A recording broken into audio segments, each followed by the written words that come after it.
Eu conheci um santo antes dele virar santo. Isso pode parecer impossível para você que está me ouvindo agora, neste exato momento, sentado aí com o celular na mão ou computador aberto, mas eu juro pela minha vida, pela minha fé, pela memória da minha mãe, pelo amor que eu tenho pelo meu filho. Eu conheci Carlo Acutis quando ele tinha apenas 12 anos.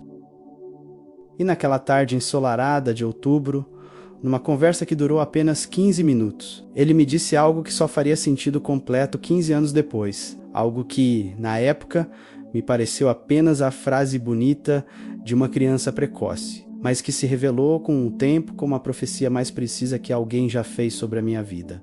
Meu nome é Matteo Benedetti, eu tenho 42 anos, sou programador, desenvolvedor de sistemas, especialista em inteligência artificial, moro em Milão, Itália, numa cidade que respira tecnologia, modernidade, velocidade.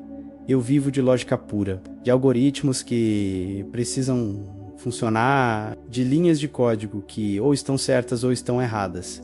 Não existe meio termo no meu trabalho. 0 ou 1, verdadeiro ou falso. Funciona ou não funciona? Mas o que eu vou te contar agora, isso não cabe em nenhuma linguagem de programação que eu conheça. Durante anos, quase uma década e meia a menos, eu guardei essa história só pra mim, trancada. Arquivada. Como se fosse um arquivo corrompido que eu não sabia como abrir.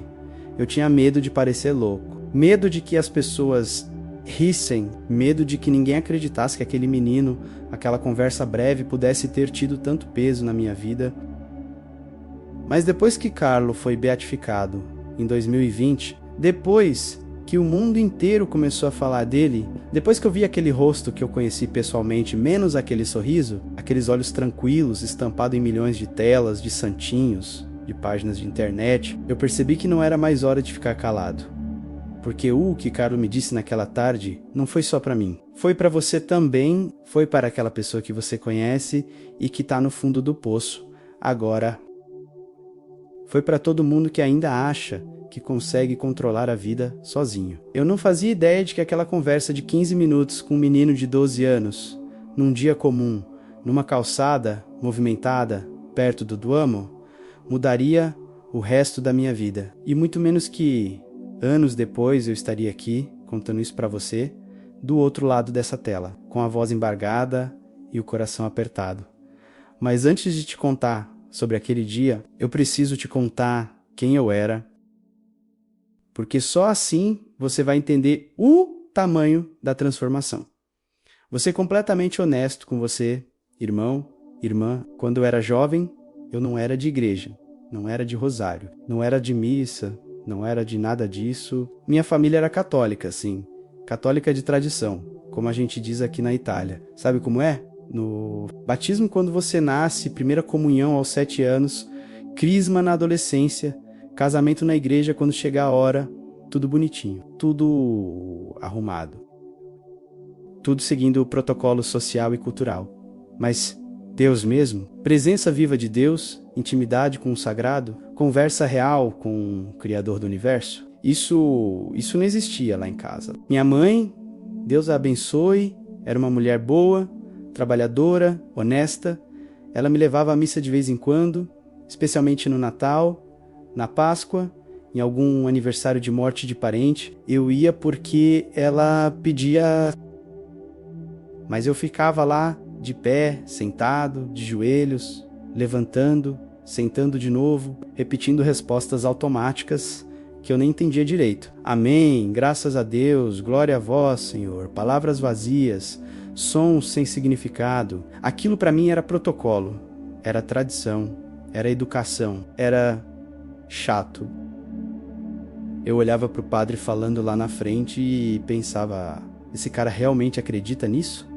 Ou é só o trabalho dele? Eu olhava para os fiéis ao meu redor, de cabeça baixa, rezando com fervor, e pensava, o que será que passa na cabeça dessas pessoas? Elas realmente acham que alguém está ouvindo? Eu era cético, profundamente cético.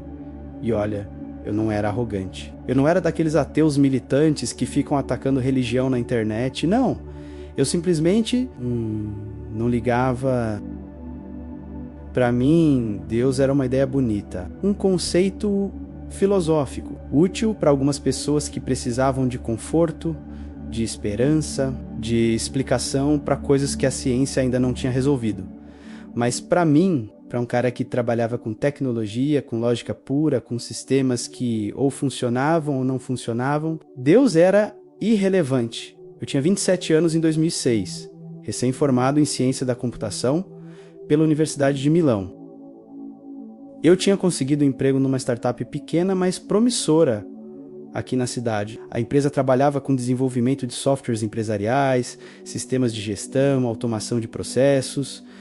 Nada muito glamouroso, mas pagava bem. E eu era bom no que fazia, muito bom. Eu acordava todo dia às 6:30 da manhã. O despertador tocava menos aquele barulho irritante de bip eletrônico. E eu já pulava da cama. Não tinha preguiça, não tinha enrolação. Eu tinha metas, tinha planos, tinha disciplina. Tomava um café forte demais, quase amargo, sem açúcar. Comia uma torrada com geleia. Escovava os dentes. Me arrumava, calça jeans, camisa de botão, tênis confortável. Nada muito formal, porque na área de tecnologia ninguém liga para terno e gravata. Saía de casa às 7h15, pegava o metrô na estação Porta Venésia, o vagão sempre lotado, gente empurrando. Cheiro de suor misturado com perfume barato, barulho de fone de ouvido vazando música eletrônica. Eu ficava ali, em pé, segurando na barra de ferro, olhando para o nada. Pensando nos bugs que eu tinha que corrigir naquele dia, descia na estação Cadorna, caminhava 5 minutos até o escritório, subia 3 lances de escada, passava o cartão, entrava e ali começava a minha vida de verdade. O escritório era pequeno, umas 10 mesas, computadores de última geração, telas duplas, teclados mecânicos, aquele barulho gostoso de teclas sendo pressionadas por programadores focados, cheiro de café velho na sala de reunião, cheiro de eletrônica, cheiro de trabalho. Eu passava o dia inteiro ali, sentado, código de bag test, reunião rápida, mais código. Almoço na frente do computador, geralmente um sanduíche de presunto e queijo que eu comprava na padaria da esquina, café mais código, mais debug. E eu gostava daquilo. Porque ali, dentro daquele mundo de zeros e uns, tudo fazia sentido. Tudo tinha lógica. Se o programa não rodava, era porque tinha um erro. E se tinha um erro, era porque alguém escreveu errado. E se alguém escreveu errado, era só corrigir. Simples, direto, previsível. Não tinha mistério, não tinha milagre. Não tinha fé. Tinha causa e efeito. Eu saía do trabalho às 7 da noite, pegava o metrô lotado de novo, voltava para casa, jantava alguma coisa menos. Geralmente uma pizza congelada ou um prato de macarrão instantâneo. Assistia alguma série, navegava na internet, jogava videogame de vez em quando e ia dormir. Todo dia. A mesma coisa. E eu gostava dessa previsibilidade. Tem gente que vive anos sem nunca estar viva de verdade. Eu era uma dessas pessoas. Eu namorava uma menina chamada Júlia. A gente tinha se conhecido na faculdade, ela era educadora, estudava pedagogia, quieta, simpática, organizada. O tipo de pessoa que faz listas de tarefas e risca cada item com satisfação quando termina. A gente combinava, ela não era religiosa também. Ou melhor, ela era católica do mesmo jeito que eu. No nome, no documento, no hábito cultural. Mas não na prática, não no coração. A gente tinha planos. Planos normais, planos de gente comum. Casar em 2, 3 anos, comprar um apartamento pequeno, mas bem localizado. Juntar dinheiro, viajar para a Grécia. Ter filhos, 2, talvez um menino e uma menina, nome já escolhido. Lorenzo e Sofia. Tudo planejado, tudo sob controle. Júlia usava um perfume floral, algo com notas de jasmim, que eu nunca decorei o nome. Mas eu lembro do cheiro. Lembro dela chegando em casa depois de um dia de aula, cansada, jogando a bolsa no sofá, tirando os sapatos, soltando o cabelo. Lembro da gente jantando junto, de assistir filmes ruins na TV, de dormir abraçado. Lembro de uma vida tranquila, mas vazia. Só que Eu não sabia que era vazia. Eu achava que aquilo era tudo. Achava que a vida era isso: trabalho, relacionamento, conforto, segurança. Eu não sabia que eu estava apenas existindo, não vivendo. Sabe o que é curioso? Eu consigo lembrar dos cheiros daquela época com uma clareza assustadora. Cheiro de café velho na sala de reunião da empresa, aquele café que fica horas na garrafa térmica e fica com gosto amargo, queimado, mas a gente bebe mesmo assim porque precisa de cafeína.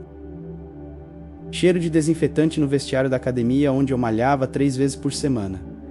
Eu ia depois do trabalho, tentava manter a forma, levantava peso, corria na esteira, olhando para o espelho, contando repetições, música alta no fone de ouvido, cheiro do metrô de Milão, mistura de mofo metal, suor humano, perfume vagabundo, comida requentada, cheiro do apartamento que eu dividia com Júlia, cheiro de roupa lavada com amaciante, cheiro de sabão de cozinha, cheiro de poeira acumulada nos cantos que a gente sempre esquecia de limpar, e o cheiro dela, jasmim, sempre jasmim. Tudo fazia sentido naquela época, tudo tinha lugar, tudo estava organizado.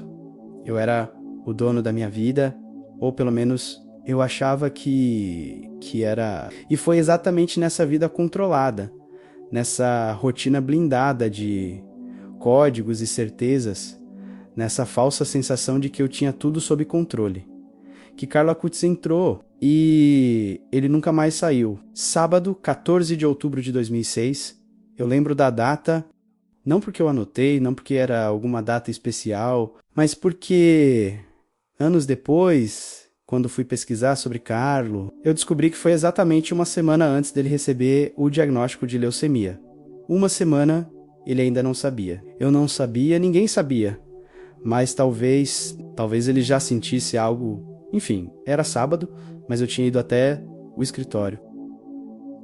A gente tinha um cliente grande, um sistema que precisava entrar no ar na segunda-feira e tinha um bug crítico que eu não tinha conseguido resolver na sexta. Então eu fui sozinho, escritório vazio, silêncio, só eu, o computador e aquele problema irritante que precisava ser resolvido. Fiquei lá umas 3 horas, testando, debugando, ajustando, até que finalmente resolvido.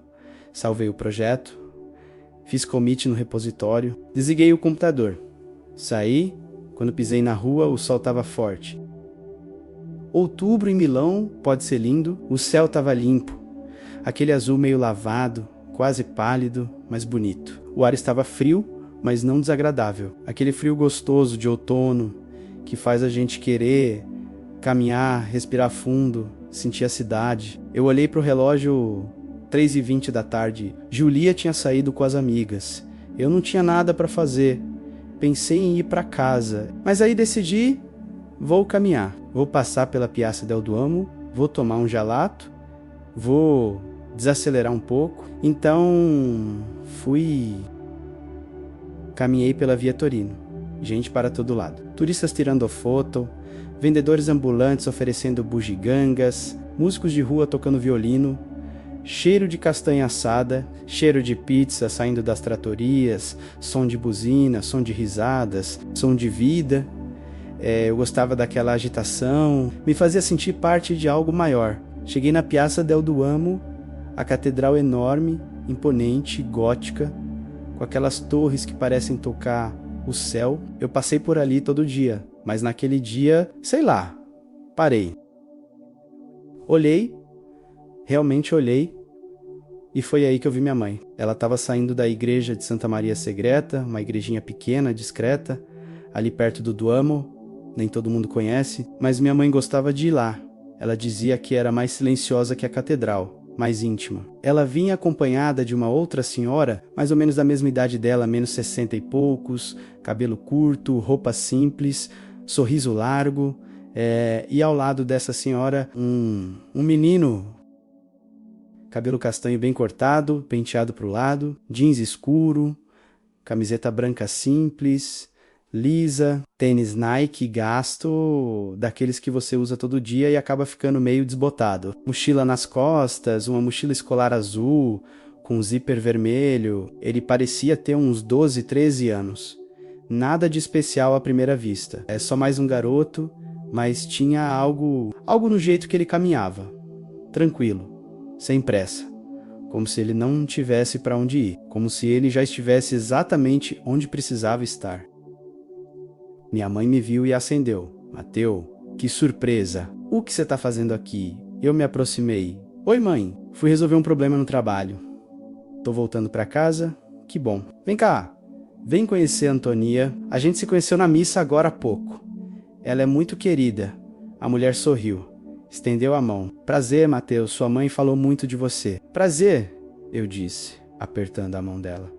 E então, ela apontou para o menino. Esse aqui é meu filho, Carlo. Olhei para ele. Oi, Carlo. Ele me olhou nos olhos e sorriu. Não foi um sorriso qualquer. Não foi aquele sorriso social, educado, automático que a gente dá quando conhece alguém novo. Foi um sorriso limpo. Sabe quando você olha para uma criança e vê que ela ainda não foi tocada pelo cinismo do mundo? Que ela ainda não aprendeu a mentir, a fingir, a esconder? Era isso, mas tinha algo mais. Algo nos olhos dele, uma serenidade, uma paz, uma profundidade que não fazia sentido para a idade dele. Oi, Mateu. Prazer em te conhecer. A voz dele era calma, suave, mas firme, educada, mas não forçada. Natural, minha mãe e a mãe dele começaram a conversar sobre a missa, sobre o padre, sobre não sei o que. Eu fiquei ali meio deslocado, olhando pro celular, querendo ir embora logo. Carlo percebeu, ele se aproximou de mim. Você trabalha com computadores, né? Eu levantei o olhar, surpreso. Como você sabe, ele deu de ombros com aquele jeito tranquilo. Sua mãe comentou comigo enquanto a gente esperava vocês se encontrarem. Ela disse que você é programador. Sou sim. Legal, eu também mexo muito com o computador. Eu sorri, condescendente.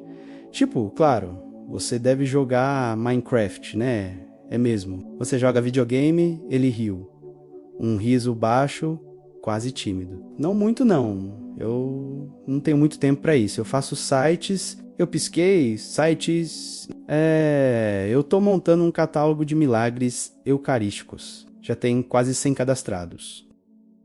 Com fotos, relatos, localizações, datas, tudo documentado, tudo online, para que todo mundo possa acessar de graça. Eu fiquei sem resposta por uns 3 segundos. Um menino de 12 anos, catalogando milagres, fazendo um site, eu ia soltar uma risada, tipo, que fofo, que bonitinho. Mas algo no rosto dele me impediu. Ele não estava brincando. Ele falava com seriedade, com convicção, como alguém que sabia exatamente o que estava fazendo. E por quê? Sério, eu disse, tentando não parecer condescendente. E você aprendeu sozinho a fazer site? Aprendi, uso HTML, CSS, um pouco de JavaScript, nada muito avançado, mas funciona bem. O importante não é a tecnologia, o importante é a mensagem. E qual é a mensagem, né? Ele me olhou de novo, aqueles olhos calmos, profundos, que Jesus está presente na Eucaristia. De verdade, não é símbolo, não é lembrança, é Ele mesmo. Corpo, sangue, alma e divindade. E ao longo da história, ele provou isso.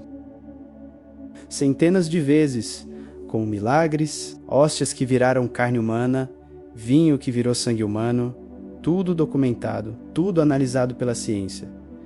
Ele fez uma pausa. Eu quero que as pessoas vejam isso, que elas conheçam Jesus de verdade, porque quando você conhece Ele, sua vida muda, para sempre. Ele falava de Jesus como se falasse de um amigo íntimo, como se Jesus não fosse uma ideia distante, né? Uma figura histórica, um personagem de livro antigo, mas alguém vivo, presente, real.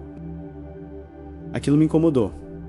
Não sei explicar direito. Não foi raiva, não foi desprezo, foi desconforto, como se ele tivesse acesso a algo que eu não tinha, como se ele enxergasse uma dimensão da realidade que eu ignorava completamente. E isso me fez sentir pequeno. Eu tentei mudar de assunto. E a escola? Vai bem, tiro boas notas. Mas pra ser sincero, a escola não é o mais importante. Não, ele balançou a cabeça. Não, o mais importante é o céu. A escola acaba, o diploma acaba, o trabalho acaba. Mas o céu é para sempre. O céu é para sempre. Um menino de 12 anos me dizendo isso, com a maior naturalidade do mundo, como se fosse óbvio. Eu não sabia o que responder. Então dei um sorriso sem graça. Realmente. Foi aí que ele fez a pergunta. A pergunta que mudou tudo. Você acredita em Deus, Mateu? Direto. Sem rodeios. Sem medo. Sem vergonha. Ele me olhava com aquela serenidade absurda, esperando. Eu fiquei desconcertado. Ninguém me perguntava isso. Ninguém falava de Deus assim, tão abertamente, no meio da rua, numa tarde de sábado, sem constrangimento, sem medo de parecer religioso demais. Eu engoli seco. Eu fui criado católico, batizado, crismado, tudo certinho. Mas não sou muito praticante, sabe? Não vou muito à missa, não rezo muito. Eu respeito quem acredita, de verdade. Mas pra mim, não sei. Eu sou mais racional, entende? Eu trabalho com lógica, com ciência, com coisas que eu posso ver, medir, testar.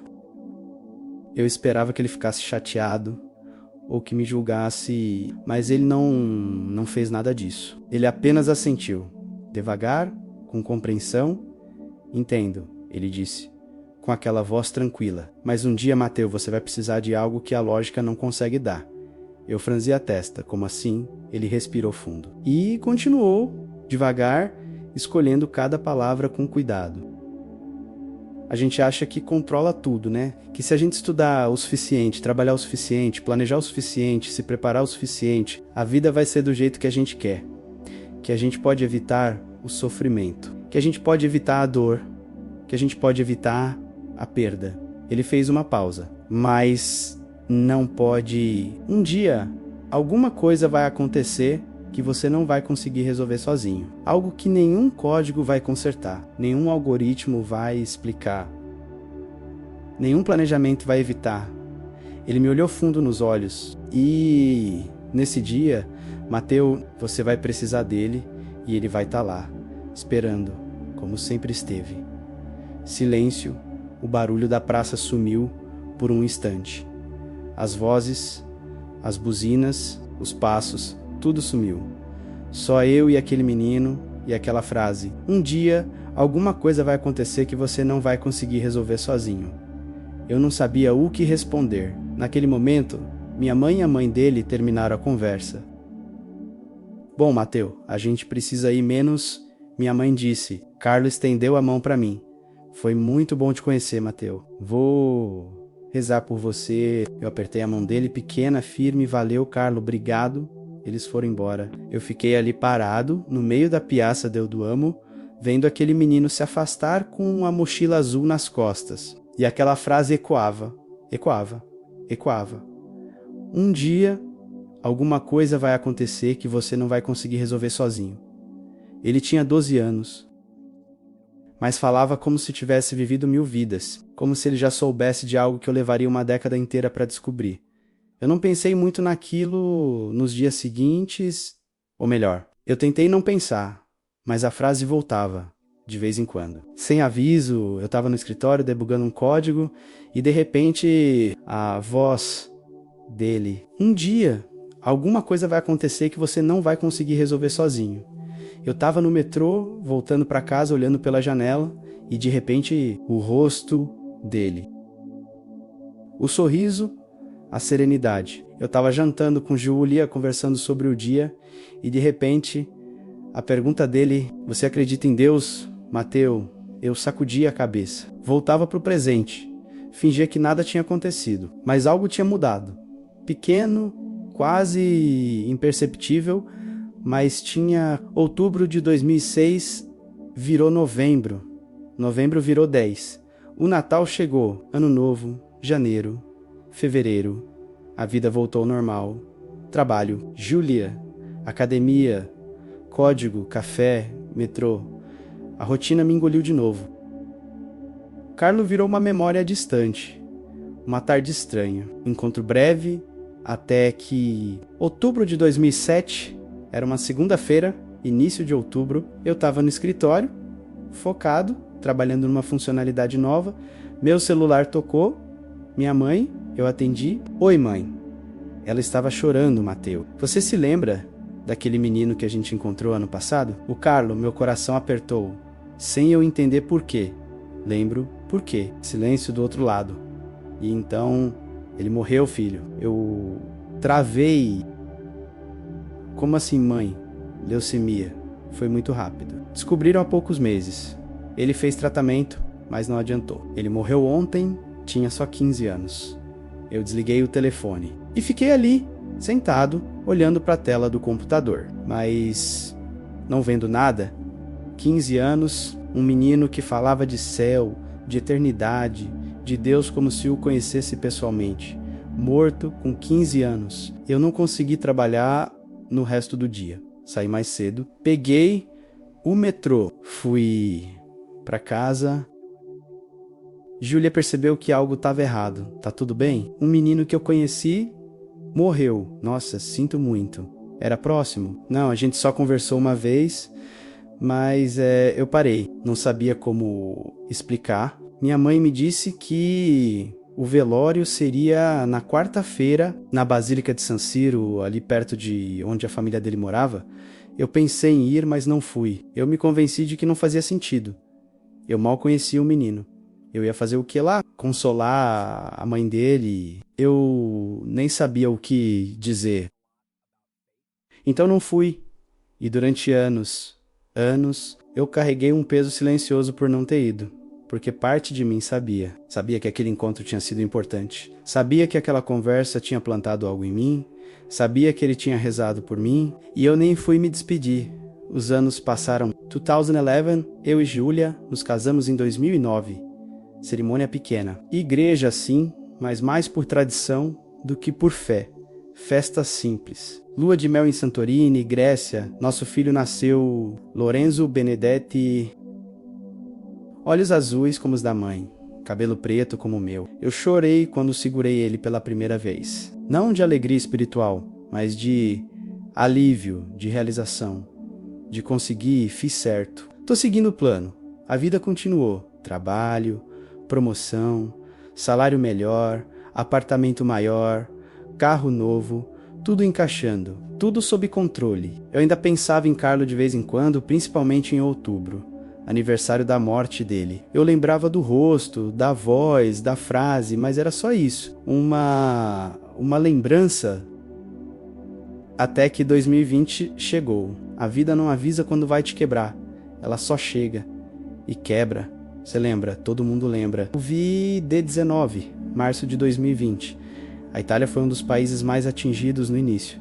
Milão virou epicentro, hospitais lotados. Ambulâncias sem parar, caixões empilhados, gente morrendo sozinha, famílias sem poder se despedir, lockdown total, ninguém sai, ninguém entra, tudo fechado.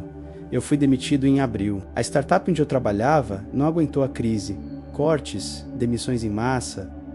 Eu fui um dos primeiros. Júlia, que trabalhava como professora numa escola particular, ficou em casa também. Aulas suspensas.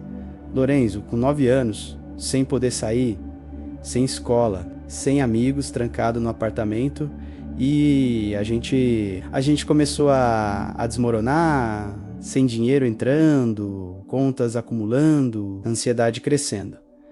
Mas o pior ainda, estava por vir final de abril. Minha mãe começou a sentir sintomas: febre, tosse seca, cansaço extremo. Ela fez o teste, positivo. Ela tinha 68 anos, fumou a vida inteira, tinha problema no pulmão, enfisema, bronquite crônica. Quando o teste dela deu positivo, eu soube que seria grave. 5 dias depois, internaram ela, saturação de oxigênio caindo, febre alta, dificuldade respiratória severa. Eu não pude visitar, ninguém podia, regras do hospital. Risco de contágio. Só ligações, só mensagens. Eu ligava todo dia, de manhã, de tarde e de noite. Às vezes ela atendia com a voz fraca, cansada. Oi, filho. Oi, mãe. Como você tá? Tô aqui, lutando. Você vai conseguir, mãe.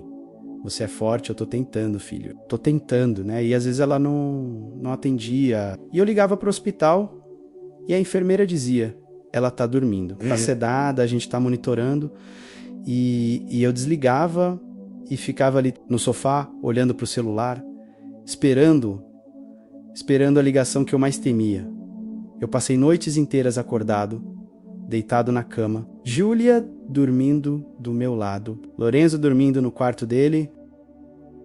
E eu olhando pro teto, com o celular na mão, esperando, rezando.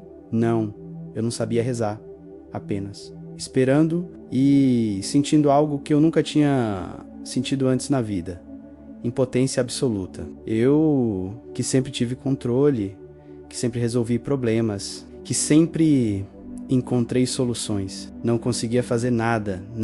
Não conseguia visitar, não conseguia cuidar, não conseguia curar, não conseguia sequer estar lá. E aquela frase maldita que eu tinha esquecido por 13 anos, voltou! Foi numa madrugada, 3 da manhã, eu estava deitado, olhos abertos, coração acelerado, e do nada, como um raio, um flash de memória, o rosto de Carlo, o sorriso dele, a voz dele. Um dia, alguma coisa vai acontecer que você não vai conseguir resolver sozinho. Eu me sentei na cama, suor frio, coração batendo forte. Júlia acordou: Mateu, tá tudo bem? Eu lembrei de uma coisa. Do quê? Eu não respondi. Levantei, fui até o escritório, liguei o computador, abri o Google, digitei Carlo Acutis. E aí eu descobri, ele não era só um menino que tinha morrido jovem. Ele tinha virado beato. Beato Carlo Acutis. Processo de beatificação aberto em 2013. Milagre aprovado em fevereiro de 2020, beatificação marcada para outubro de 2020. Eu cliquei em tudo.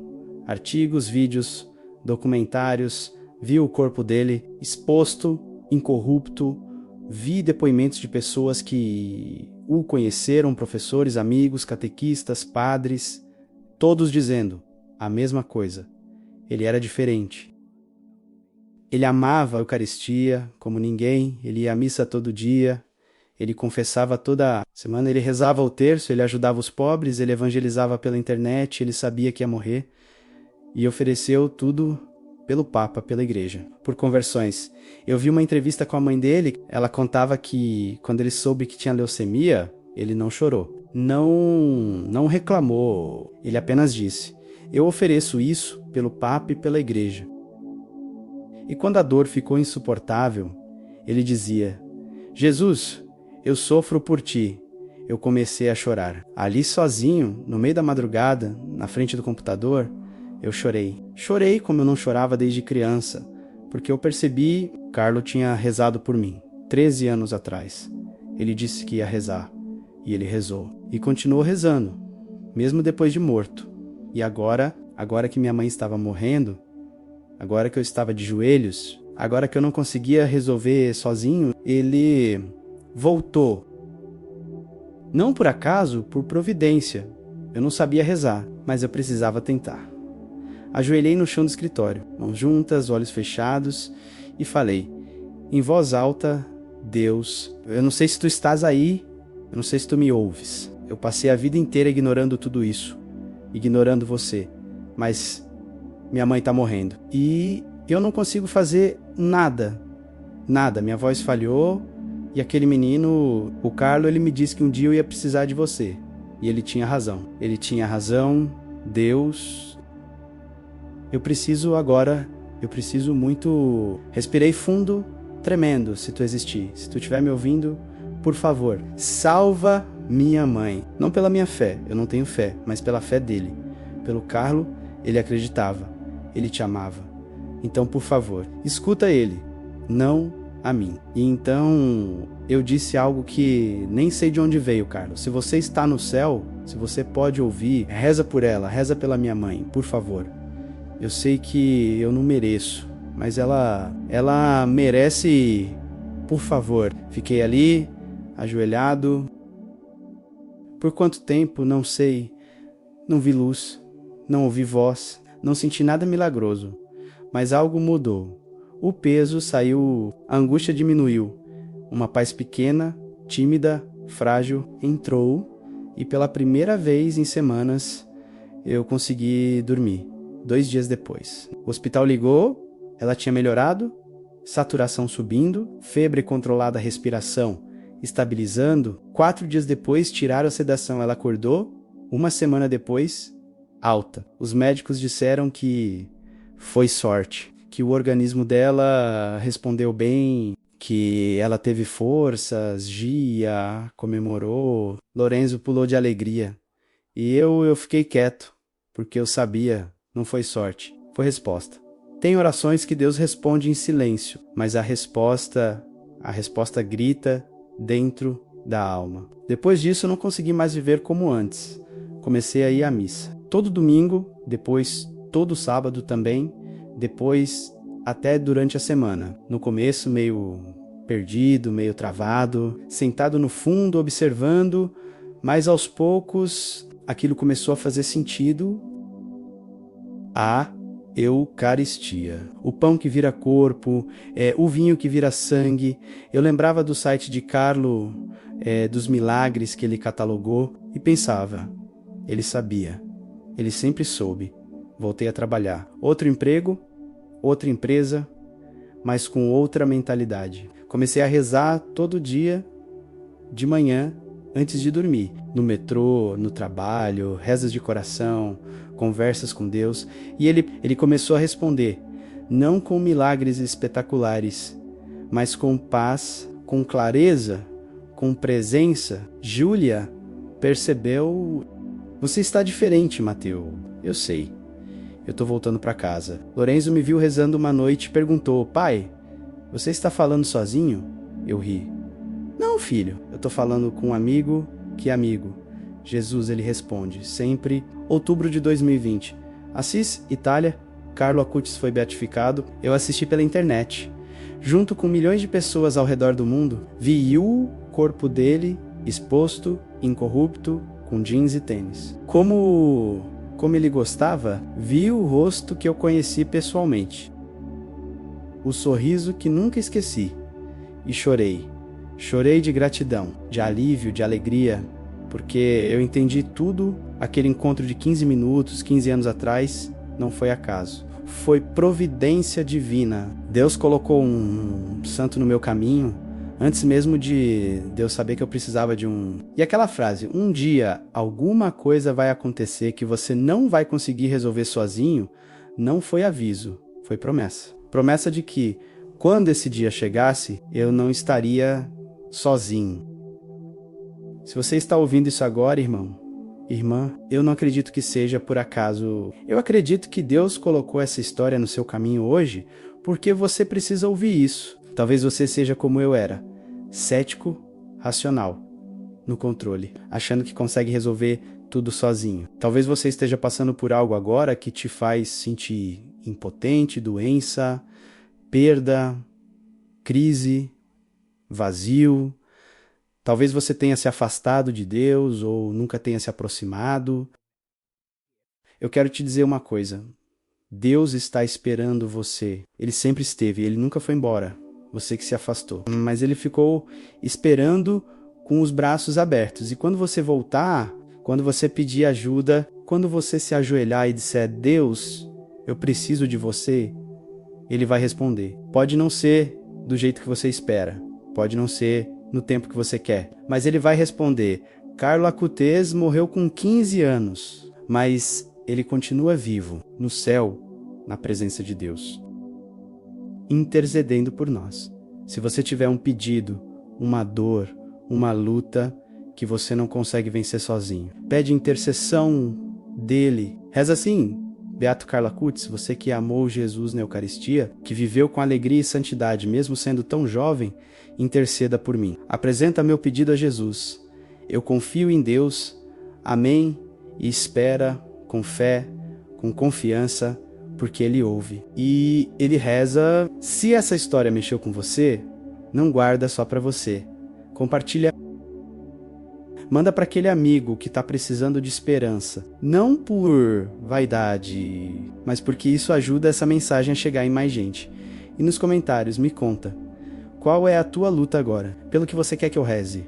Eu leio tudo e eu rezo. De verdade, porque isso aqui não é só conteúdo, é missão. É corrente de fé. Eu te falo isso hoje de Milão, 25 anos depois daquela tarde. Carlo não tá mais aqui, mas o que ele plantou em mim continua crescendo. E agora essa semente chegou até você. Beato Carlo Acutis, rogai por nós. Que Deus te abençoe e te transforme em luz onde você está. Até o próximo vídeo. Fica com Deus.